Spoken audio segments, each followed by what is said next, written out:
What if the first step to destroying humanity wasn't some superweapon, but a high school English textbook? I know, it sounds wild, but that is the startling argument in C.S. Lewis's prophetic little book, The Abolition of Man. It is short, but it packs a massive punch, and it all kicks off in a place you would never, ever expect. So Lewis zooms in on this one specific textbook, which he gives a nickname, the Green Book. And it teaches students that when someone looks at a waterfall and says, "That is sublime," they're not actually saying anything about the waterfall. Nope, they're only talking about their own feelings. Sounds like a small point, right? But for Lewis, this was the seed of a profoundly dangerous idea. There's a name for this idea. It's called subjectivism. It's the belief that any statement about value, saying something is good or beautiful or wrong, is really just a report on our own internal feelings.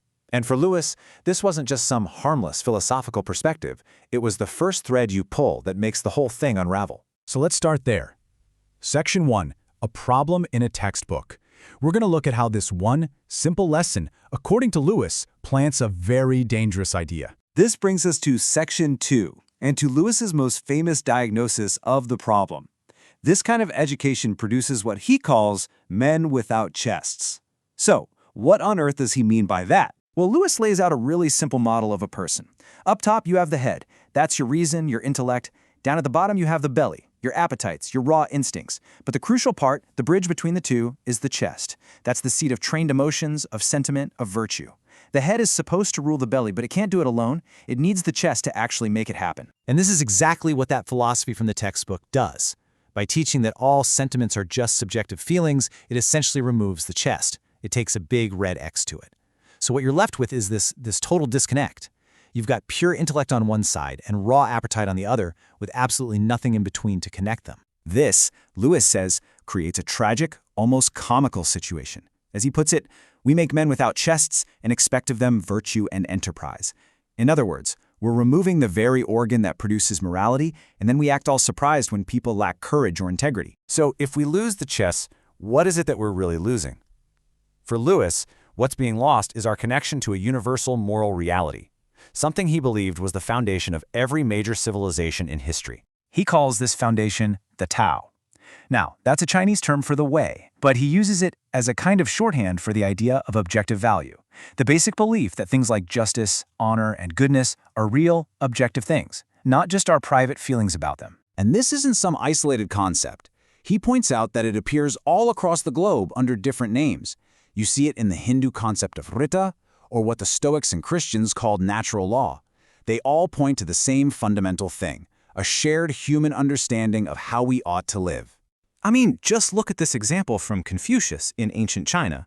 Okay, now listen to this one. From the Christian New Testament, a completely different culture, a different time. The phrasing is almost identical. For Lewis, that's no coincidence. It's powerful evidence of this shared moral law, this Tao. This, of course, leads to a pretty big question. Section 4. Can we invent morality? If the old way is broken, why not just build a new one? Lewis calls this the innovator's impossible task. You know, the innovator comes along and says, look, if the Tao is just some dusty old tradition, can't we do better? Can't we build a new, more rational set of values from scratch, maybe based on logic or biology?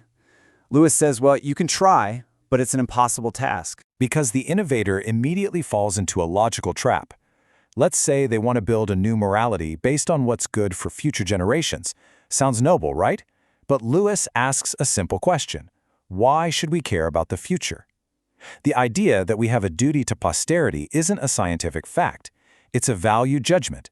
And where does that judgment come from? It comes from the very Tao the innovator is trying to reject. Lewis's metaphor here is just devastating. He says that trying to invent a new morality is like a branch rebelling against its tree.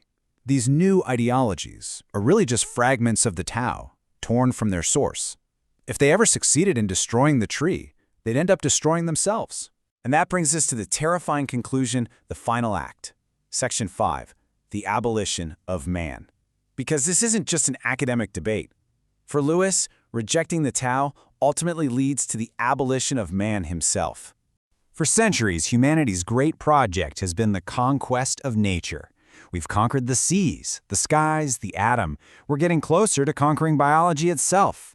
But what happens when we finally turn all that power on ourselves?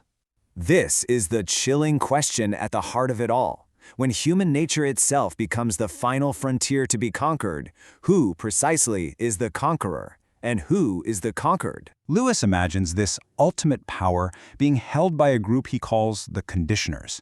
They're a final generation of planners with the scientific power to design all future generations. They will get to decide what humanity loves, what it hates, what it believes in. But here's the dark cosmic irony.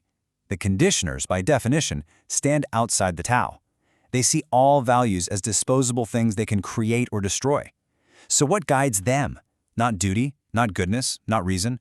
All that's left are their own natural impulses, their whims, their appetites of the moment. And this is the end game. Man's conquest of nature becomes nature's conquest of man. The conditioners, ruled by their own raw instincts, will shape the rest of us as if we're just raw material. Humanity becomes an artifact, not a society of people. Lewis leaves us with this brutal, unforgettable image. By creating men without chests and then demanding they be noble and virtuous, we ask for the impossible. His prophecy echoes down to our own time with a haunting question. In our quest for total control, what part of our own humanity are we willing to abolish?